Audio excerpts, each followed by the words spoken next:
Magandang gabi po Kuya, Big Brother at mga ka-online housemate ko. Kumusta na kayo dyan?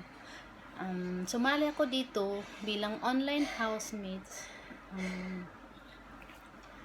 Kasi po, gusto ko pa talaga maranasan po bilang kapamilya sa PBB Lucky Season 7 at masubukan ko ang tatag, tibay ng loob para magawa ko lahat ng mga task ni Kuya Big Bro. At higit sa lahat, manalo ng 100,000 pesos. Tayong lahat naman gustong manalo, di ba? Kapag ipinagkaloob naman yan sa akin ng Panginoong Diyos, malaking tulong na po yan sa akin para po sa mga anak ko. Hindi na po ako mag-a-abroad at magkakaroon ako ng kaunting business para hindi siya mauubos. Makasama ko na po yung mga anak ko